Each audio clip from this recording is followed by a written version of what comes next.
وہ پیر جو حضور کی عزت پر بات نہ کر سکے. لیکن کچھ باتیں ایسی ہیں اگر نہ بولوں تو میں مجرم ٹھہرتا ہوں. بالفرض میں اگر آپ کو کہہ دوں اور دنیا میں جتنے بھی پیر ہیں وہ میری جوتی کے برابر نہیں ہیں تو آپ کیا کہو گے سعید صاحب نے ٹھیک کہا؟ یہ کون کہہ سکتا ہے؟ نبی بھی یہ نہیں کہتے. لیکن ان کی ایک خطیب نے یہ کہا، مجھے رات ہی اس کا کلپ سنایا گیا کہ بابا جی خادم حسین کے تحریک لبیک کے جو کارکن ہیں پوری دنیا کے پیر مل کر کارکن کی جوتی کے برابر نہیں ہو سکتے. میں اس لیے یہاں پر کر رہا ہوں کہ بڑے بیٹھے میری اصلاح کر دیں گے. اب آپ کا منظر دیکھ کر میں سینہ چوڑا کر کے یہ بات کہہ سکتا ہوں، ساری دنیا دے پیر ایک پاسے، بابا جی دی تحریک دے کارکن دی جتی ایک پاسے. وہ پیر جو حضور کی عزت پر بات نہ کر سکے کہتے ہیں ساڑھے پیر صاحب نہیں بول دے. میں کہا لکھوا ہویا ہے زبان نو.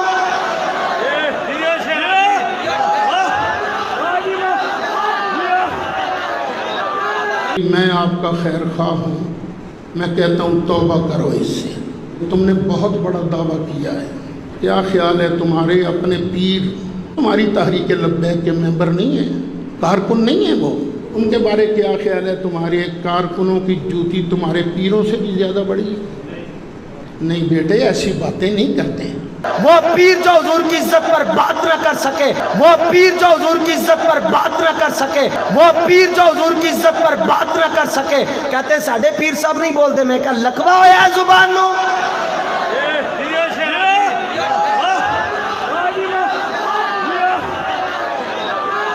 ہمارے بارے میں تحریک لبیک یا رسول اللہ کے بارے میں اور پھر خصوصی طور پر میرے بارے میں یہ بات کہی جاتی ہے کہ یہ پیروں کا ادب نہیں کرتے. میں پہلے وضاحت اپنی دینا چاہتا ہوں، اس کے بعد میں گفتگو کروں گا.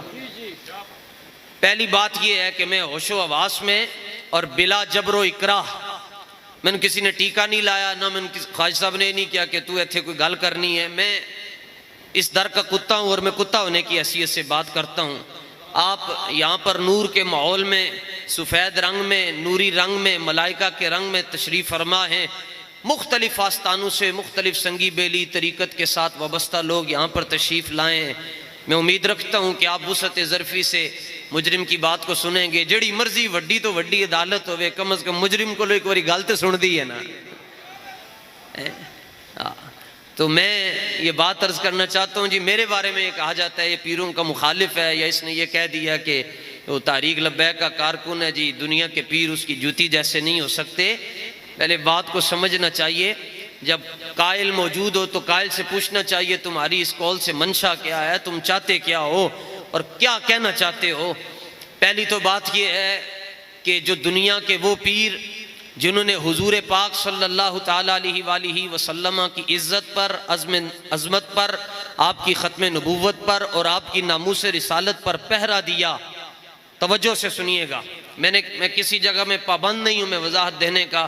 میں داتا صاحب کے چشمے کا پانی پی کر زندہ رہ سکتا ہوں، مگر حضور کے مسئلے میں کسی سے کوئی کمپرومائز نہیں کر سکتا.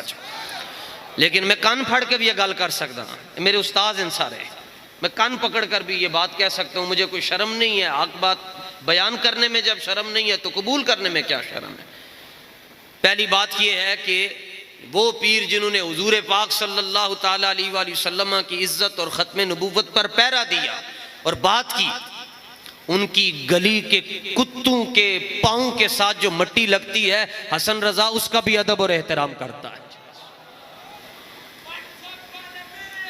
ٹھیک ہے جی، یہ ضروری اس لیے آج کل سوشل میڈیا کا دور ہے. انج کرو تے اور مولوی، انج کرو تے اور مولوی، انج کرو تے اور مولوی، انج کرو تے پھر اسلام تے پھر انج کرو اگے تھلے، پھر کڑیاں ناچ رہی ہوندیاں. ایکو ہی لمحے دے اندر بندہ زاہد ہوندا ہے، اگلے لمحے دے اندر بندہ گناہگاراں دا سردار بنے ہوندا ہے. تو اس لیے میں عرض کرنا چاہتا ہوں کہ آپ سوشل میڈیا پر لوگ تقریریں مروڑ کے تروڑ کے باتیں کرتے ہیں، بارے دیگر عرض کر رہا ہوں، ہم اس پیر کے قطعاً مخالف نہیں ہیں جو پیر رسول اللہ کی عزت پر بات کرتا ہے۔ ہم اس کی گلی سے گزرنے والے کتوں کے بھی بادب ہیں اور وفادار بھی ہیں، اور اس کے مریدوں کے ساتھ بھی ہمارا پیار ہے۔ جو حضور کی عزت پر بات کرے گا ہم اسے دونوں ہاتھوں سے سلوٹ پیش کرتے رہیں گے۔ اللہ تعالی ہماری حاضری کو اپنی بارگاہ میں قبول اور منظور فرمائے۔